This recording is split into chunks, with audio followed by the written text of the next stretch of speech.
Good morning. My name is Sean McGill, and on behalf of the Nassau County Chamber of Commerce, I'd like to welcome everybody to our City of Fernandina Beach Candidate Forum for Seat 4. I'd like to thank Meredith Lucas with Visual Impact, who's taking care of our AV, and thank everybody, not just our in-studio audience, but for our other candidate forums, we had over 1,000 views for each one of those, and we expect to see that moving forward. So we thank everybody for their time.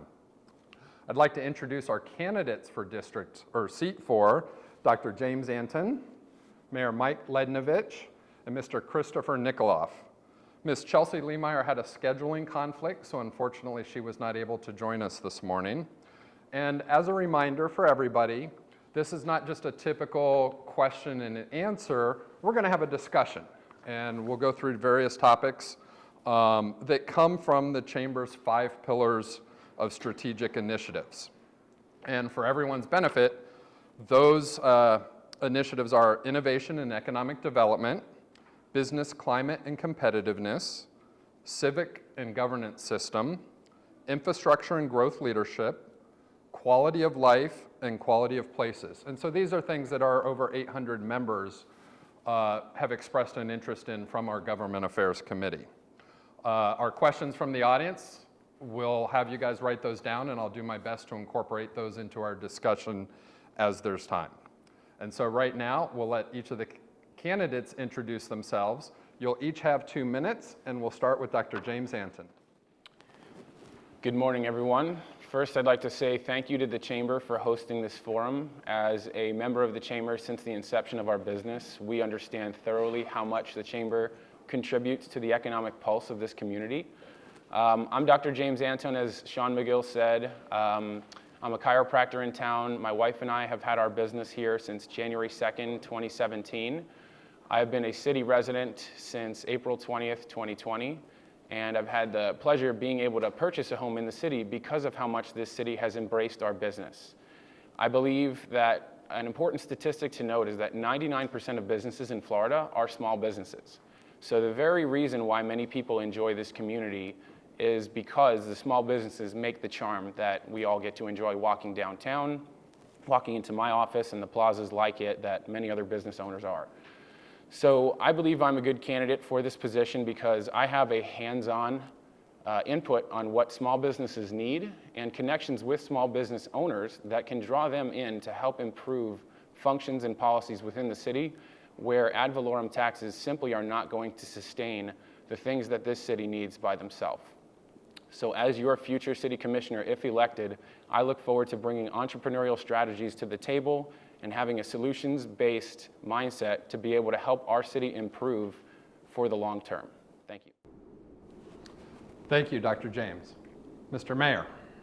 Thank you, and thank you to the Chamber for having us and hosting this event. I'm obviously Mike Lednovich, and I'm the mayor of Fernandina Beach. I've served on this city commission for the past 4 years. And during that time, I've kept my pledge to preserve and improve our quality of life. I'm a staunch opponent of not becoming homogenized Hilton Head.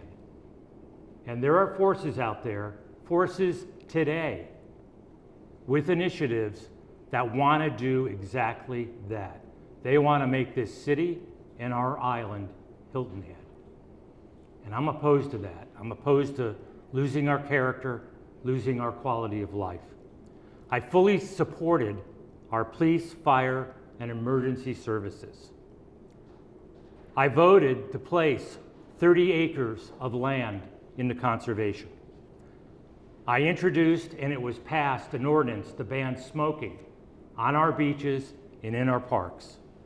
I blocked expansion of the Port of Fernandina into the historic downtown.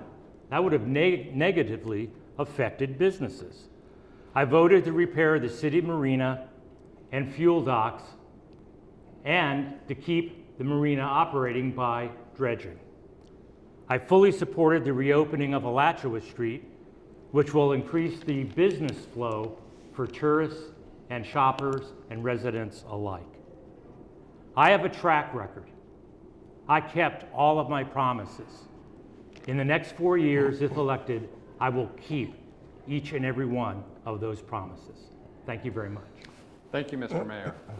Mr. Christopher Nikoloff. Chris. Hey, Sean, thanks for hosting this. Thanks to the Chamber and all the participants here.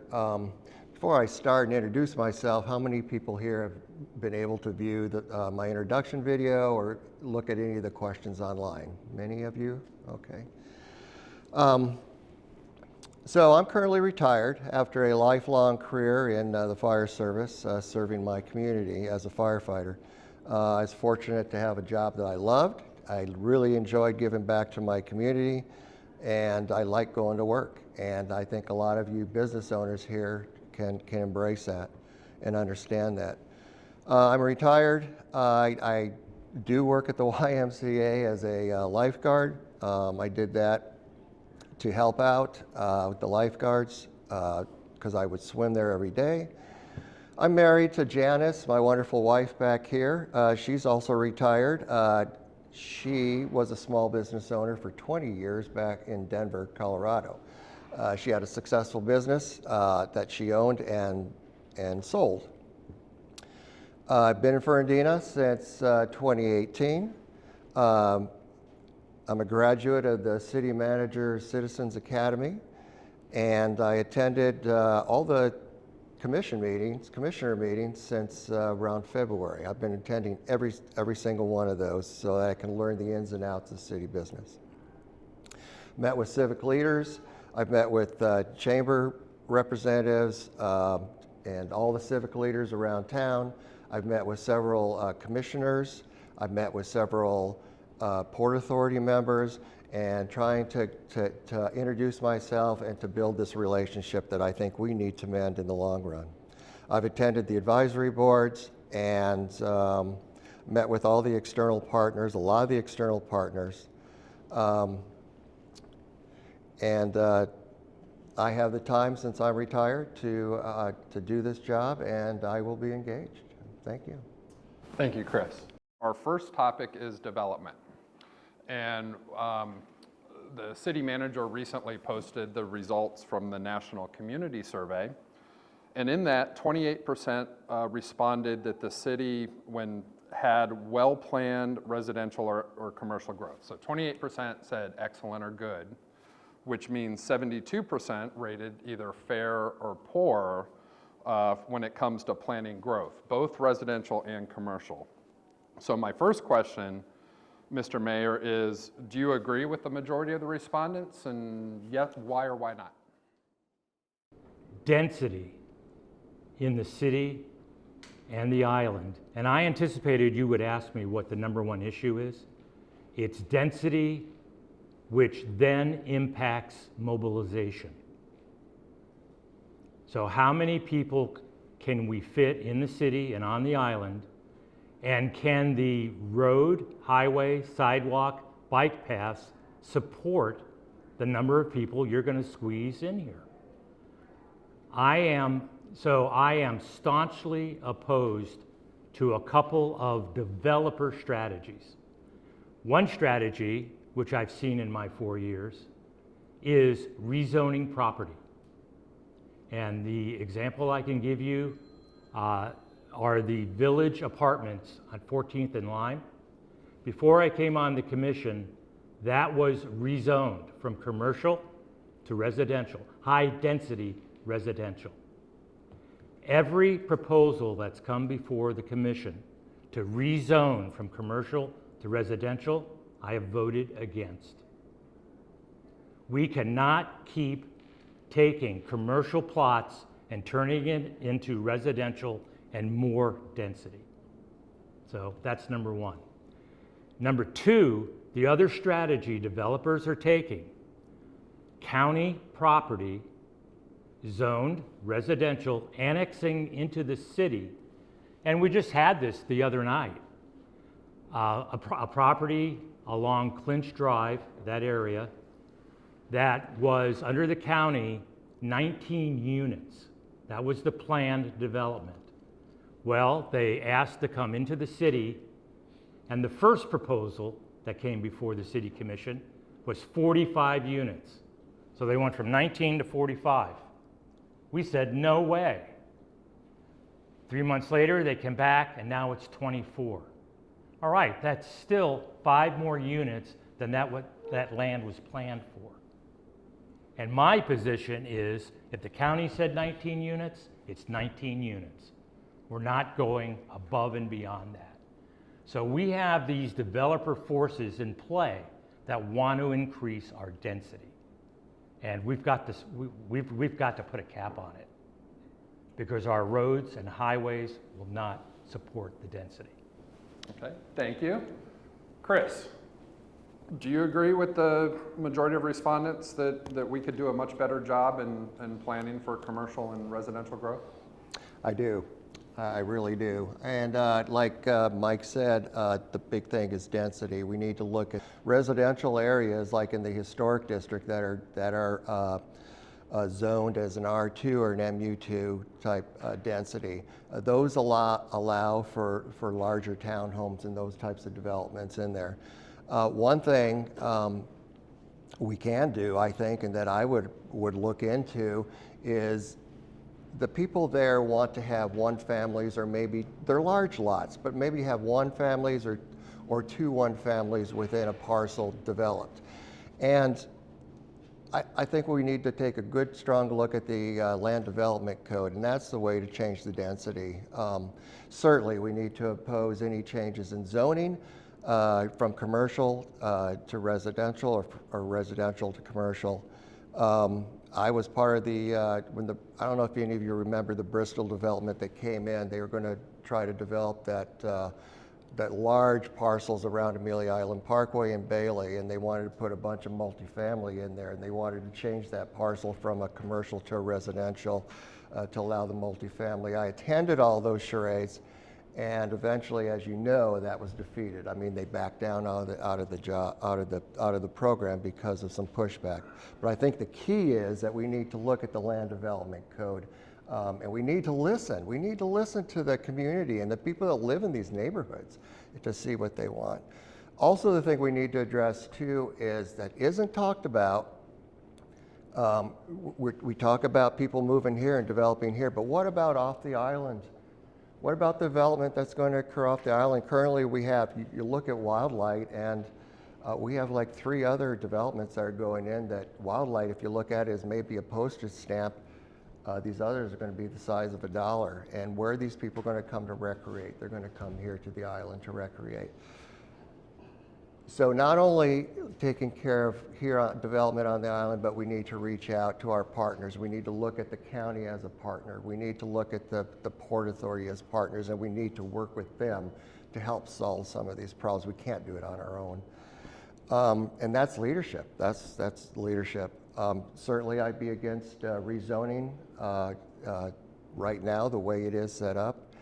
And then also my last point is that with this increased amount of growth that we're having, it's going to put an extreme call load increase on our public safety. We like to talk that we support public safety, but we have an excellent fire department, police department, but with increased population comes increased call load. Who's going to pay for that? How are we going to pay for that? We're going to run these guys to death running calls unless we expand or start increasing some their staffing levels, which right now they're below national standards. So anyway, it's complex. Growth isn't going to stop, but we can do it smartly and balance and work together as a partner to do that. So Thanks, Chris. yeah. Dr. James, what are So your thoughts? I'll begin to echo some of the sentiments that both of my fellow candidates have mentioned. We certainly do not need to be increasing the capacity if we are already zoned for, say, 19 units and jumping to 49 units. That being said, the units that are there, growth will be inevitable for people to come and buy a lot and build a home. So I support, if those people wish to come to this community and contribute, that we are behooving ourselves to create an easy door for them to come and do so, especially if potential people like myself wish to come here, start a business, and contribute to this community. There's something that Ben Shapiro mentioned about government, and take all his political philosophies aside, this comment I felt was important, that government is important for managing taxes, supporting infrastructure, and in other cases, social institutions can fill in a lot of these gaps. So I believe if small business owners are able to be successful here, as our business has had the privilege of doing, we're able to support institutions such as the Boys and Girls Club, the Rotary Scholarship Fund, and enrich our local community. That being said, on a business standpoint, I think our city can do better for things such as planning fees that are a little bit more exorbitant, if you will, than other comparable cities. So if we make it easier for these businesses to do business and do business responsibly and simply guide that growth, which is inevitable, I think we'll still have a beautiful community, even though there are some people that are going to move to Fernandina and to Nassau County, whether we like it or not. Thanks, Dr. James. Chris, I'm going to start with a little follow-up for you and allow, of course, everybody, want to hear everybody's thoughts on it. And we're going to stick with residential for a second and then switch more to commercial. Mayor Mike mentioned density as being an issue, and you guys all referred to that. I would say within the city, within Nassau County, there is an issue with affordable housing. We do have a problem with affordable housing.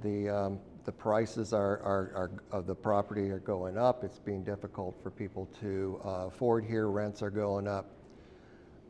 Unfortunately, I think that boat's kind of sailed. I don't know how we can control that. I don't know if we can, because that's going to be, it's there.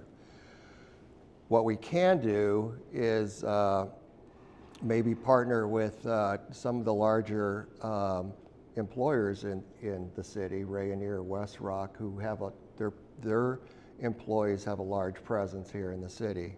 Maybe we can partner with them somehow to work out some type of a partnership on maybe some rent or property investments, that type of thing, to work with them to help their employees out.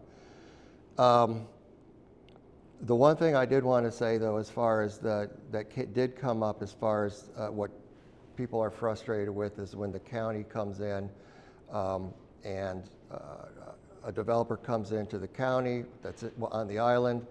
They get all the permitting, and then they come to the city, like Mike said, and then they want to annex in because the standards maybe in the county are a little laxer than what the city is.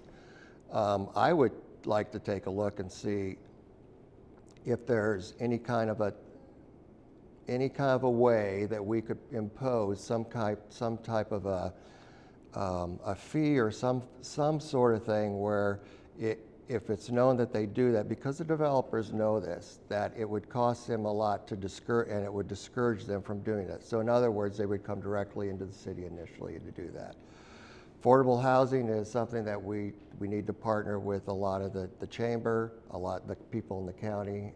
It's a difficult situation, but Yeah, when we think of affordable housing, by definition, that's 30% of your annual income is going to be no more than what your cost of housing is. And the median household income in Amelia Island as of a 2020 census is $85,000 a year. So what this breaks out to is that people are paying over $2,000 a month to live on the island. And for all of us who know, if you're making a server's salary or something like that, likely you cannot afford to live here. So this requires creative solutions, because there is something about the geographic bubble that is Amelia Island that we're not going to be able to control. The amount of property increase that has risen in the last 2 years, not to mention just the nature of this being often voted one of the best places to live in Florida, we can't overcome that from a city budgeting perspective, but creative ideas, perhaps such as one where low density units, perhaps like a school, and I can't remember where this was done, but it was almost like college dorm rooms, condo style, where the school actually slowly budgeted in and took community contributions to support a rent-controlled housing option for their teachers. So this is a similar strategy that I would be open to discussing if we had the opportunity to do so, especially if we could pull in local developers and further incentivize something like this to be done within the zoning limits that we do have. Mayor Mike. Thank you, sir. I actually punched some numbers. I'm a data guy. You make the best decisions around the data that you have. So if you took the mills on the island, the hotels, and the teachers, you'd have about 4,000 employees. So suppose we said we need affordable housing for a quarter of those. That's 1,000 people. So you need affordable housing for 1,000 people, 1,000 units. Here's what 1,000 units looks like. The apartments that I mentioned on 14th and Lime, those are 250 units on 30 acres. So you would need 4 of those complexes in the city in order to provide affordable housing for 1/4 of the workers that I just mentioned. So that means you're going higher, you're going wider, and what are you doing to the density and mobilization on the island and the city? So you can see the conundrum that we're in. Do we want to be St. Augustine? You want to go in that direction of 4-story parking garages and massive apartment complexes? I invite you to go to the entrance of Wildlight. What are you greeted by? You are greeted by a complex of huge, massive apartment complexes. And I believe if we do that, we lose the character and the flavor of this island. So the solution to affordable housing is across the bridge. That's where the land is. We are on an island. There's only so much land. And I'm not willing to go to 4 250 4-story apartment complexes in the city. Thank you. Okay, one last one on development. We'll move on to our next topic. We'll start with Dr. James. And I'm thinking more on the commercial side here, but you guys can choose to answer this however you wish. What development or businesses do you want to see more of in the city? Well, that's a great question. I feel like our downtown offers a level of tourist attraction that, as Mayor Lednovich mentioned, there's a flavor and a charm to that, where we may not necessarily need to add new businesses, but support the ones that are here. And if there are small pockets where other new ones can come up, that we do offer easy ways for them to do that. I think anything that's family oriented, I'll use for example, we have the new mini golf course downtown. That's a nice attraction that we know we invited our guests from our wedding to be able to do. So if we have things like that, we'll then draw people into our local restaurants, and we're able to let those business owners thrive. I believe that's the kind of attitude that we should be having with our businesses downtown. Thanks, Dr. James. Mayor Mike.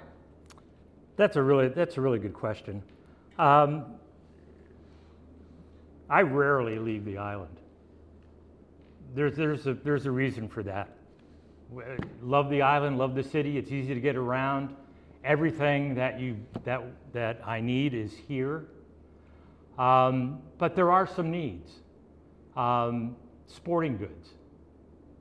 So I think a sporting goods store would be a good addition to the city. I think active, this came up at the Youth Advisory Council, instead of passive entertainment, active entertainment. So more for the youth and the younger generation people of things to do, such as Tim Pointer's Duck Pin Bowling downtown. What a great addition that was. His putt-putt downtown. So more complexes like that, more activities. That's what I like to say. Thanks, Mr. Mayor. Mr. Chris.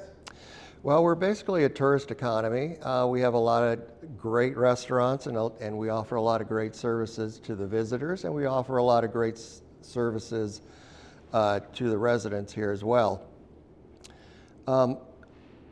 But going back to the youth forum, we have a younger generation here that once they grow up, a lot of them seem to leave. They want to leave because they want to seek out some of the high-tech jobs and some of the other jobs that they're more interested in.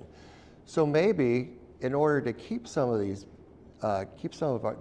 natives here and our young people here, maybe we look for somebody in tech or along those lines, a a little bit more advanced in a service industry type job that they may be interested in going into. And that would help. It'd help with the economy. It would help boost the young people, give them a stronger interest in staying here. And it would help the business community as well. So. Thanks. And I promised I was going to get off this topic, but I just have one quick follow-up. So I'm going to ask, in the interest of time, if you can keep your answers brief, 30 seconds or less, because you all mentioned activities and we'll call it tourism-based things. What are your thoughts on working with the Convention and Visitors Bureau to bring more tourists here? Do we have the right number, or we need to throttle back some? And I'll start with Mayor Mike. When I first moved here and when I ran for office in 2018, I met with Gil Langley, the head of the Tourist Development Organization. My very first question to him was, excuse me, what is the capacity? So you always have to think of what is the capacity for any business or service that you're providing, and what is your competency to provide the service. So I always think of capacity and competency. And I asked Gil, what is the capacity of tourism for the island and for downtown? 4 years later, I'm still waiting for the answer. I don't have the answer. But I can tell you this, from being on the city commission and being the mayor of this city, we are just about at capacity. The roads, if you look at the car show, you cannot move around this island during the weekend of the car show. That's 25,000 people a day. So if we can't handle 25,000 people a day, how many more tourists can we handle? So I think we are just about at the tipping point. I think we're at just about the right amount. I kind of agree with Mike, is I think that if we have any more tourists come in, we're going to hit that point where our services are going to be overloaded. Now, that doesn't seem to happen. It seems like we're going to continue to have people come in because everybody wants to come to Fernandina Beach and recreate. So how do we solve that? Well, we need some revenue, and we need to find sources of revenue that'll help beef up that infrastructure that we have to help that, support that, and that increase. And maybe we need to look at the TDC, we need to talk to Gil and the county. That's what I'm getting back to, is the partnership with the county and rebuilding that relationship with the county. We need to see if the county can help provide some more funds perhaps to help support some of this influx of tourists that are coming in. But I think we're at about the right amount now. I don't see that changing. I see it as increasing. Thanks, Chris. Yeah, I think the two candidates next to me took most of the wind out of the sails on that one. We are about 36% of, I believe, what was the total payroll paid out on the island is due to tourism revenues. So we certainly don't need more. I don't think we need less, because that is an important chunk that keeps our shop owners and their employees in business. So I think what we need to do is maybe even just get more creative about how we cooperate with the TDC. And I happen to know that there's a large portion of their fees that's allocated to marketing for more tourism. Maybe we change that ratio and reinvest some of those fees at actually improving the infrastructure that Mr. Nikoloff just mentioned. I can respond to some of these. So we mentioned the tourist development, which is run by the county. And recognize that the bed tax that is collected in the city, $4 million, doesn't stay in the city. We have no control over that. We are at the mercy of the county. The county decides where that money goes. And the only way we can control the bed tax collected in the city is to have the state legislature change the bed tax charter, or sign a petition and have the bed tax put on a referendum and vote to eliminate it so the city can create their own bed tax. But understand fully, we can ask all we want to. And I've done that for 4 years, and what I've gotten back from the county is crickets. So it's not leadership. It's the county having leverage over the city and the city not having any leverage to get funds out of the county. I want to be perfectly clear about that. Thank you. You're welcome. Thank you guys. Any, Dr. James, Chris, you want to chime in on that for just a second? Well, Mike's right about the bed tax. The city doesn't get any of that bed tax. It all goes to the county. But it is the state that tells us how much sales tax we can receive. So all the sales tax that we get through sales with it from all the small businesses in the community, we get a portion of that because of what's dictated by the state, and that needs some change. I firmly believe that even though the TDC currently gives us 10%, I think by visiting with them and creating a relationship with the county and the TDC, that can be improved and can be moved up and increased. Currently it's 10%. I look, there's like over in Bonita Springs area, Lee County I think it is, their tourist council gives the city of Bonita Springs 25%. So it can be done, we're not restricted, and it just takes that massaging and that relationship with the county to do so. Is it easy to do business in the city of Fernandina Beach? Yes or no? We'll follow up, I promise. No. No. Dr. James? No. No. Mayor Mike? I don't think that's yes or no. I think it's sometimes. Okay, fair enough, and I said we'd go back. So, Chris, you get to head off. Now I'll let you go ahead and expound on that a little bit. What are your thoughts of the business climate within the city? So I've heard several comments. I've talked to a lot of business leaders, owners in the community, and the common theme I hear is don't open a business in Fernandina Beach, do it in the county because it's easier. And that kind of hurt me a little bit. I mean, I'm thinking, you know, I'm proud of Fernandina Beach. I'm proud of our city. I mean, I want people to come here and I want them to have ease in developing and have ease of opening a business. So that's why I said no. It seems to be a consensus. I talked to a business owner. It took them from concept to completion. It took them 2 years to open their business. It's a sandwich shop. And it took them 2 years to do this.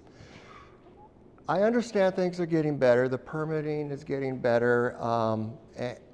But it seems like there's this us and them mentality that in the past that has occurred.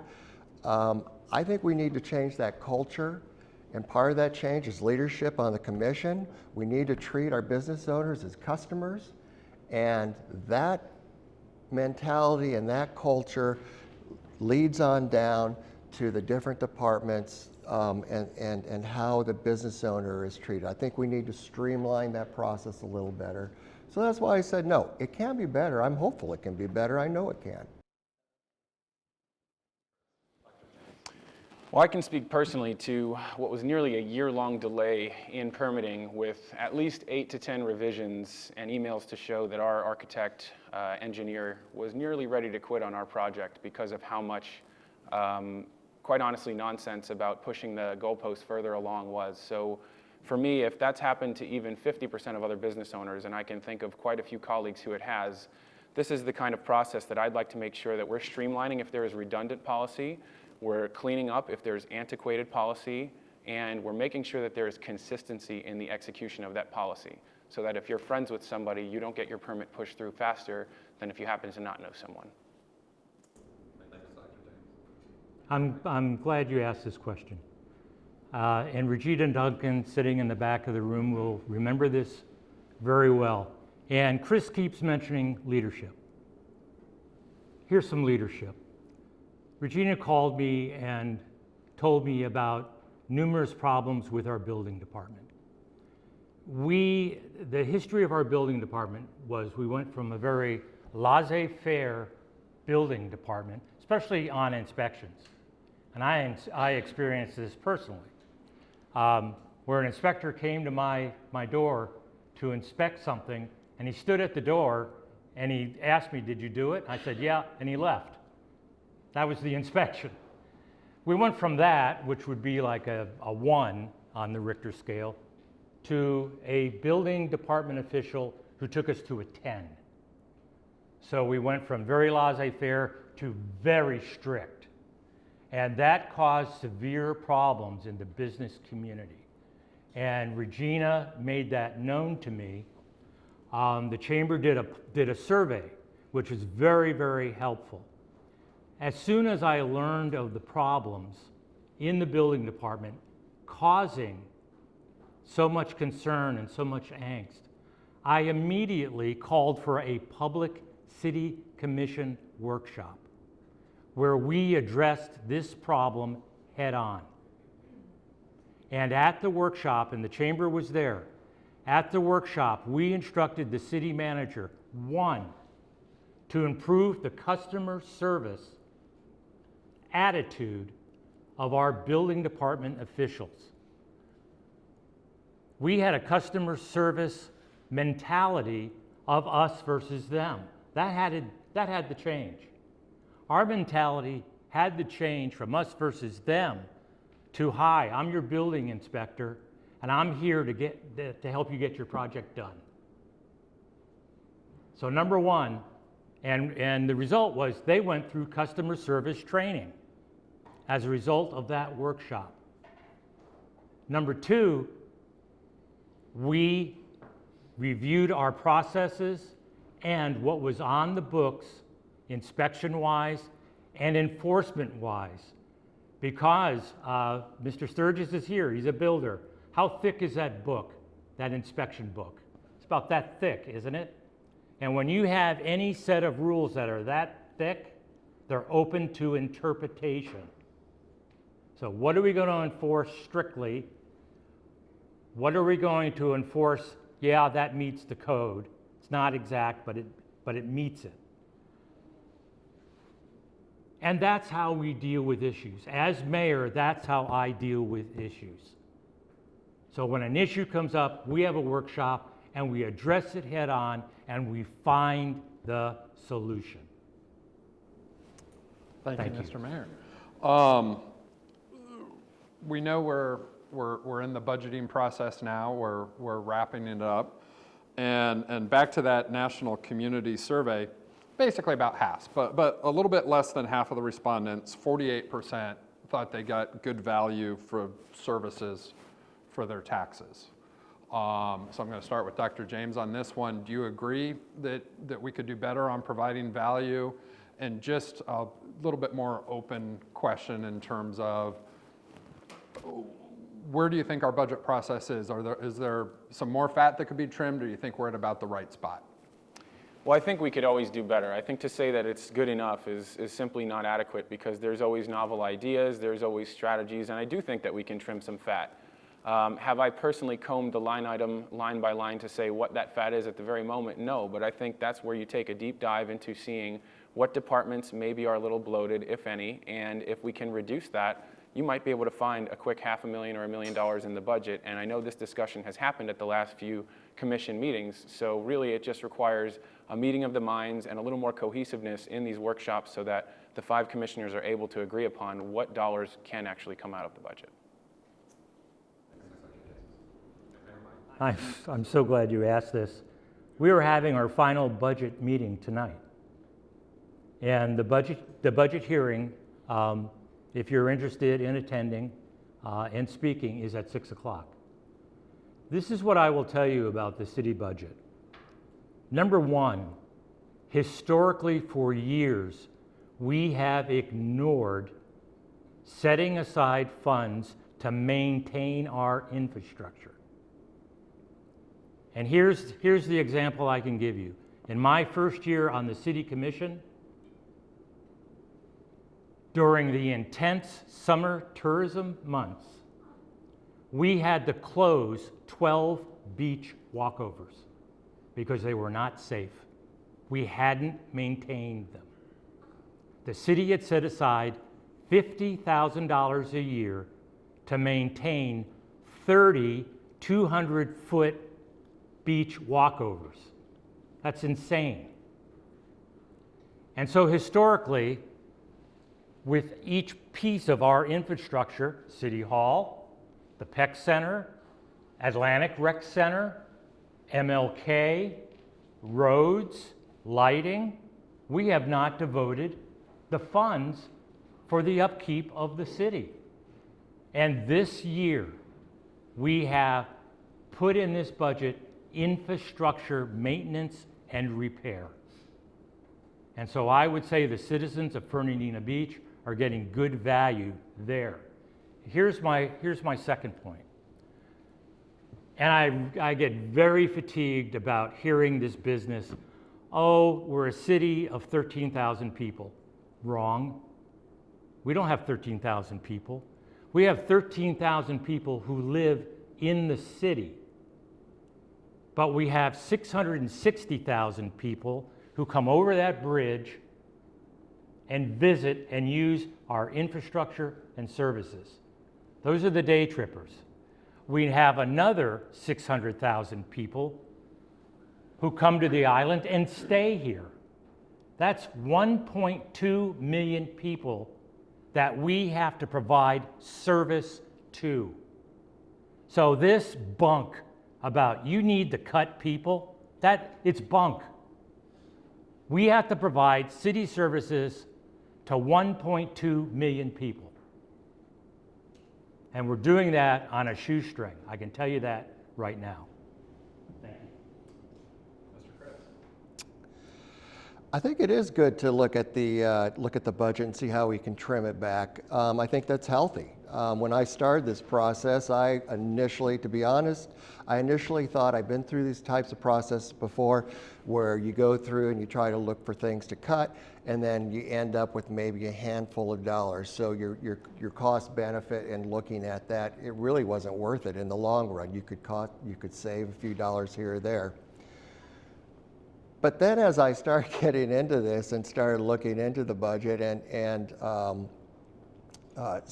as I started running and started digging deeper, I do believe that there are some areas that we could cut. And like James says, I haven't gone through line by line, but I do think that there are some areas that we can cut. Gentleman asked me, he said, so what do you think of, how can we cut? Where can we cut? And I suggested that, since this year it looks like we're protecting the homesteaded homes, we're probably going to go to the modified rollback, so that'll protect the homestead properties from increasing.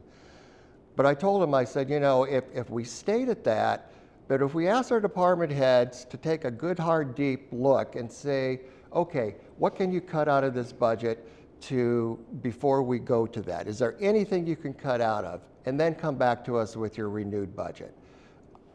I would have been for it at that point. I'm also suggesting too that once every 3 years that we ask our department heads to cut at least 3% out of their budget.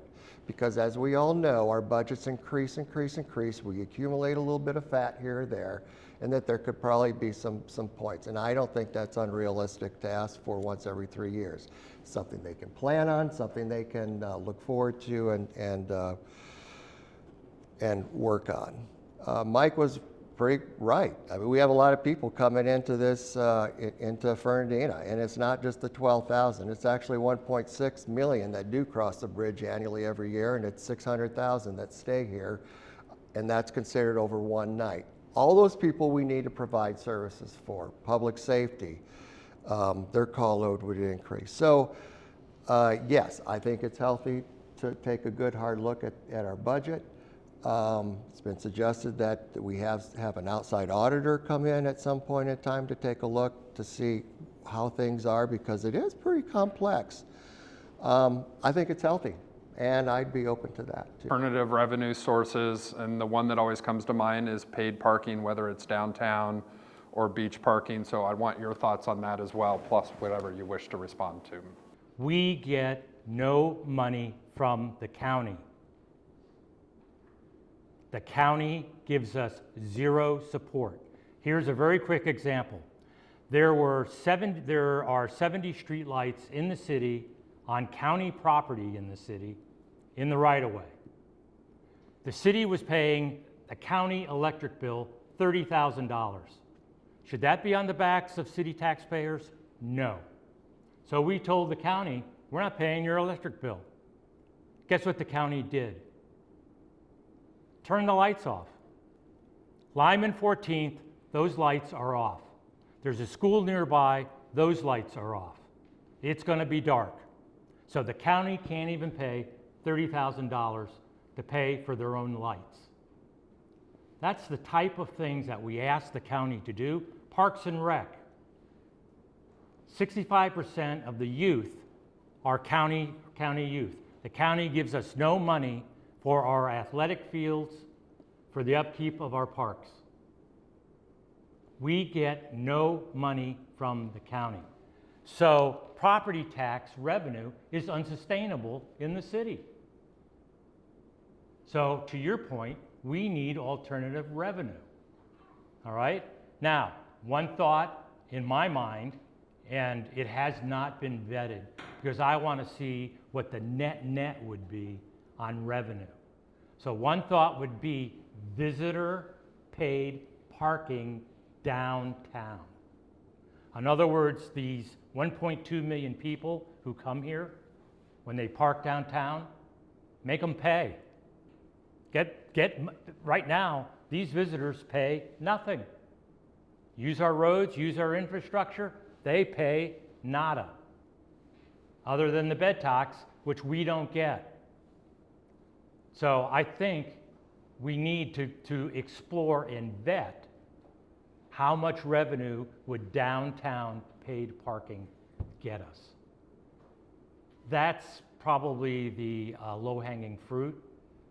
We are really limited on any other types of taxes or fees that we can charge. But that would be the number one thing that I would look at. Thanks, Mayor. Mr. Chris. So I think, yes, it's important. One of the things that part of the campaign is that we need to look for alternative sources of revenue, and paid parking is a big issue. And I can't say that I would be opposed to some type of paid parking, only if residents were excluded from that. And because we pay our taxes anyway, we pay to support this anyway. I mean, 68% of our property taxes go to, it supports the 68% of our general budget comes from property taxes. So I think it's important that, we need to find a way to let the users support the infrastructure instead of our taxpayer, the property taxpayer, carrying that burden. Dr. James. Well, I'll echo what Mayor Lednovich mentioned as far as we do need to try to have a way to work with the county to get some of the money to offset how many county residents simply use our facilities. Another strategy that I'd be very open to discussing and be quite equipped to pulling people in is having city businesses and potentially even county businesses, if they wish to, sponsor parts of these projects. I know it's not an uncommon thing. We've all seen signs on the side of the highway, sponsor a highway.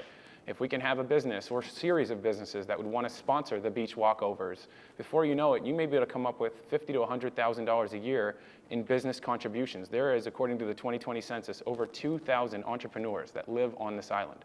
My wife and I own 2 different businesses. So if there's even 100 more people like us that are willing to get into some kind of partnership organization to be able to bolster these funds, I think that would be a very positive thing.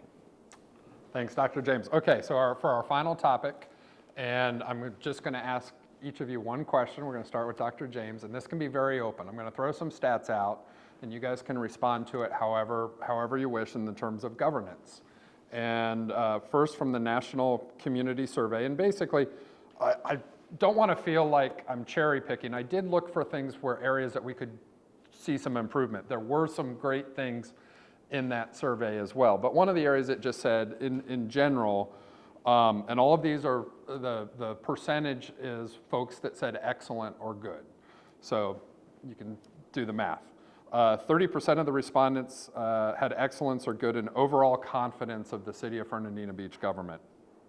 36% gave excellent or good that the government was acting in their best interest.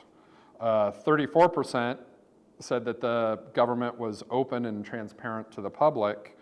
And for overall going in the right direction, only 33% said excellent or good. So you can see there's the perception, whether that's factual or not, is that there's a lot of room for improvement. So what I'd like to hear from your guys is just, do you agree with the majority of the respondents? And what are some good things that the city of Fernandina Beach is doing, and what are some areas that you think we could do a little bit better? And we'll start with Dr. James. Well, I'll echo a comment I mentioned earlier, and this is maybe being extensively optimistic, but we could always do better. That being said, I think it's a bit of a loaded question, because a lot of cases you'll get people filing in those surveys who maybe are particularly gravitated towards the fact that they've had a not so positive experience. And potentially that slants the feedback. I know I've had a not so positive experience, but my attitude is, well, what can you do to be better about this? So that's where I think having a solution-based mindset and things that are done well that I've enjoyed seeing is when we put a workshop together on the city commission to discuss when something was debated. So as long as those workshops keep catering to things that the people and the businesses want to see, and potentially we need to increase the opportunities for people to put that feedback in, because maybe not everybody has the schedule to show up to a city commission meeting if they work in Jacksonville till 6 or 7 p.m. So perhaps we have opportunities quarterly, maybe monthly if it's not too frequent, to give small business owners and residents a more open floor for feedback. He said what I wrote down. We can always do better. And so let me raise this point. When I was elected in 2018, I became the first city commission to publish every important city document on the internet. And that caused a lot of consternation among the city staff. Why are you doing that? Why am I doing it? So people are informed. It's the people's government. They have the right to know. And that has been, and I get more thank yous for doing that.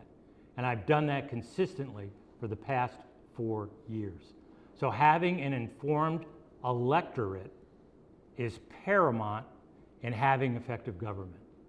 So that's number one. Number two, any process can be improved. And I sit here and humbly say to you, we have a lot of flawed processes in the city. And we have adopted ordinances and regulations that have had unintended consequences. And when that happens, you have to recognize the unintended consequences and fix it. And if the fix doesn't work, you analyze it and you fix it again. And that's a continuous loop of improvement. Fix, evaluate, fix, evaluate, fix, evaluate. So I would agree that we do some things well, we do some things not well. We have to improve customer service and recognize I'm not alone on that commission. You have 4 other commissioners.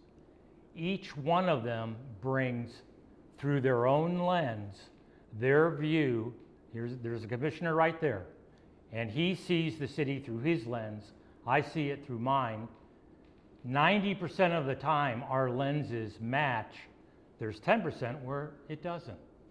So it's engaging, finding the best solution, always improving. Thanks, Mr. Mayor. Chris. Can you repeat the question, please? It's been a while. Sure. And I'm gonna summarize it.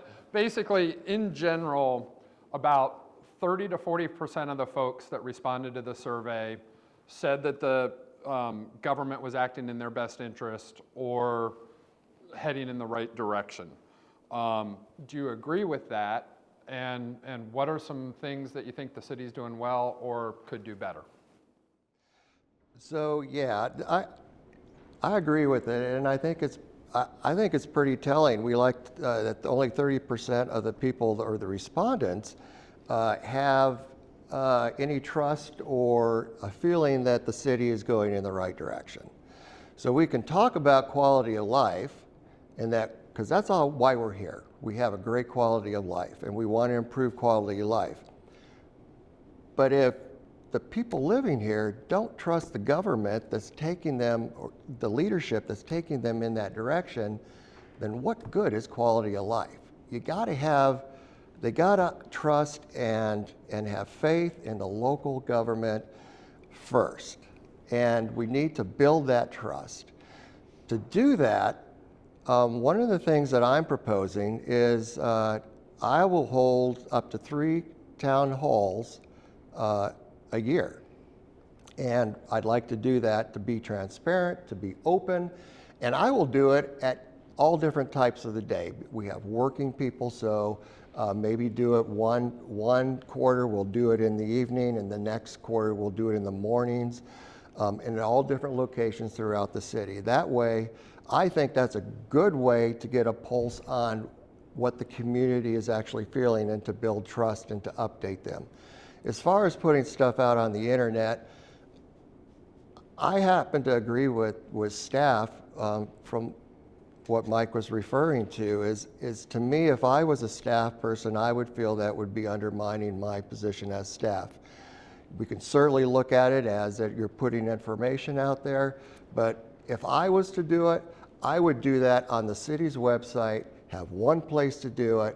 I would have a PIO of some sort, a public information officer, in charge of that, and that everything that comes out of the city goes right there. So for me, I think that it's important to build that trust. To me, that's one of the most important things on that survey. They're happy with public safety, they're happy with their quality of life, but they don't have the trust in the leadership. And that's what I hope to improve here. And Mike was right. You're dealing with different commissioners with different lenses and how we look, but that's how you work, that's how you collaborate. That's how you work together and you come to consensus. I'm not going to get everything I want, but at least we're working together and we have a common goal and that's what we're working towards. And I think if the people see that, they see that we're listening to them, they will have faith and trust in the government again. We're going to allow each of you 1 minute to kind of summarize. I'm going to start with Mayor Lednovich, and we'll go from there. Thank you, and thanks again to the Chamber. I think during the past hour, through my comments and answers to the questions, you understand my position about the future of our beautiful, very special city. The challenges before us are obvious. All we have to do is look over the bridge. It's coming our way. It's been coming our way, and the wave is going to continue. So the key is, what are we going to do about it? How are we going to plan for it? What specifically will we do to answer those challenges? And I have some solutions to it. It takes planning, it's going to take a group effort, and yes, we're going to have to work with the county in order to effectively handle these challenges. So look at my record. If you want to keep our quality of life, I've been the quality of life candidate, and I appreciate your vote. Thank you. Thank you, Mr. Nikoloff. Thanks for having me here today, and it's been a pleasure to address you. And hopefully, if you have any other questions of me, you can ask, and I'd be happy to listen to you. Some of the positives we didn't get to talk about, and I want to express, I think this city has, after meeting with all the department heads in this city, I think our city, we have some excellent people working for us. We have some hiccups along the road. We talked about some building department issues and permitting issues, but in the long run, I mean, look at your park and recs people, the wastewater, the storm sewer, all those got high positive marks in the survey. So we have good people working with us. We need to embrace that. We need to trust them. We need to trust the advisory boards and take their advice and move forward with it. And we have a duty to you as a business community to build up our infrastructure and to to do that infrastructure and to build that up and to support you in the long run. Thank you, and I hope you would vote for me. And I have an article in the Observer that came out this morning, and I hope you take a look at it. Thank you. Thanks, Chris. Dr. Antun. Thank you all for listening to us for the last hour. Thank you to the Chamber for hosting this forum. As I mentioned, I hope to be your choice for this seat for City Commission candidacy due to the fact that I believe as a business owner, as a new father, and as someone who's going to be in this community for many, many years to come, I have a deep vested interest in making sure that we do preserve the charm of how we live and enjoy this island, but also are open to creative strategies to continuing to control the inevitable growth that is coming our way. So I do have a Facebook page if you wish to check and see everything about my positions coming up and other information. You can reach me personally. I'll be happy to share my cell phone number or my email after the meeting. But I'll repeat, I believe that government's primary function is to support infrastructure, be a steward of the taxpayer dollars, and with the gusto that I hope to bring to the table, we can have social institutions fill in the gaps. I'm looking at Mr. Schmidt here who works at the Boys and Girls Club, and I'm proud to say that he was informing me how they are a private institution that is entirely funded by private donations. If something like that is able to exist on the island, there's no reason why we can't use business owners to continue creating things like that to support the gaps that our city simply cannot afford. Thanks, Dr. James. Real quickly, you mentioned your Facebook page. Do you have a website, or where do folks find you on Facebook? My QR code on here will take you to my Facebook page, Dr. James Antun for City Commission. And if you have any trouble finding that, you can always search that off of my personal Facebook page as well. The two are connected. Mayor Mike, where do people find that? Vote for the number Lednovich.com. And of course, I have my Mayor Lednovich Facebook page. Thank you. And Chris. ChristopherCommish.info is the website. Christopher Commish 2022 is the Facebook page. I'll give you my phone number, 904-468-9564. I have these nice little clings if you're interested. They can go on glass and they won't damage any paint or anything. Thank you. And just as a reminder, Miss Chelsey Lemire couldn't be here this morning. She does have a Facebook page as well. I'd like to thank Meredith Lucas with Visual Impact for providing our AV services again.